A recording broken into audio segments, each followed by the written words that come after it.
to Cyber Espresso podcast, your quick shot of cybersecurity insights with industry leaders. I welcome today's guest, Moiz Bey. Moiz, welcome to our podcast.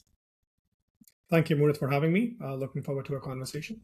Likewise, my pleasure. So, Moiz, I think we are at the intersection of AI and cybersecurity. Do you see it as an opportunity or additional risk for organization? How they should interpret it? That's a great question, Murat, and I think we often get that asked a lot. And with the experience that I've had and the intersection that I'm working with regards to AI and cybersecurity, I honestly think it's the wrong question to ask. And I say that warmly because most boards are still asking for it. I think the companies are treating it as a binary choice, right? Whether like AI is simultaneously the most powerful tool the security team is currently having. And it is also creating the largest attack surface that the companies had to defend at the same time. So I think if you think about it from the opportunity side, the detection of threats is now happening in minutes and seconds, what used to be taking days. Correct. And pattern recognition, I think, are being done at a scale which no humans can typically manage. That's the real. But on the risk side, the adversaries or the threat actors are using the same tools to double down on the potential risk. For example, phishing is like an all-time high. It's almost indistinguishable from legitimate communication. Deepfakes are being used in all types of frauds, including CEOs and executive management.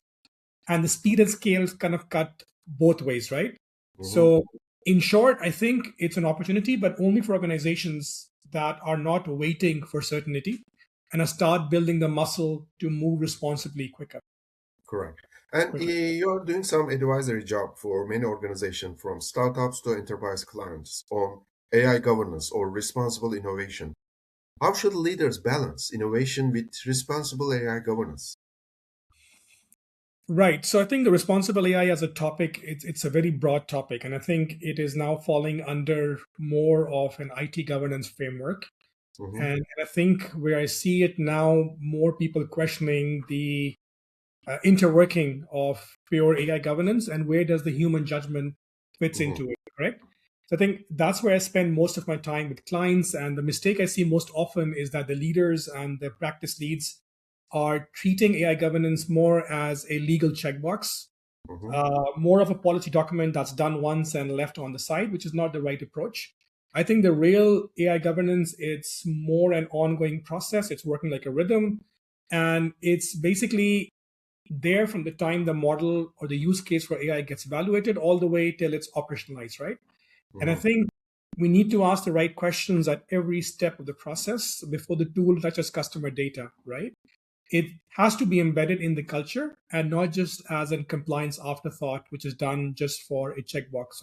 So let me give you a very small example, right? So for example, given my experience that I've had, I've been fortunate to be part of a cohort with Babel AI, a company that I got certified, being a certified AI auditor, and where I did an evaluation of a real government deployed AI system.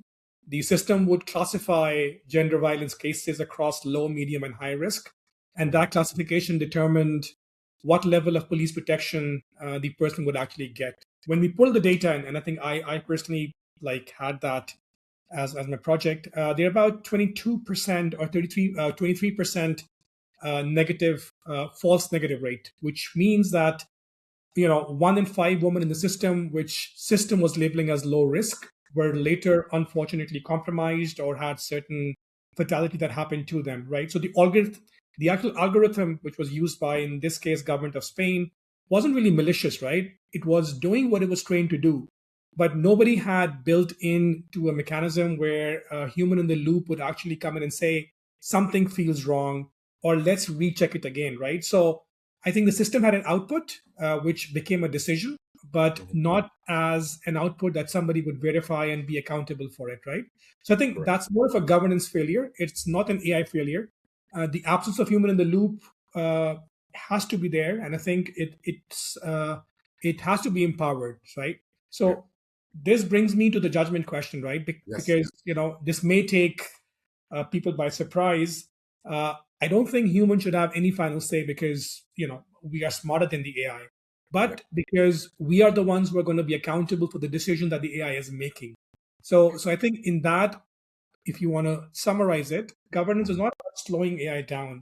It's about making sure that there is always a human who can explain, defend, and if necessary, take reverse action. And that's not a weakness in the system.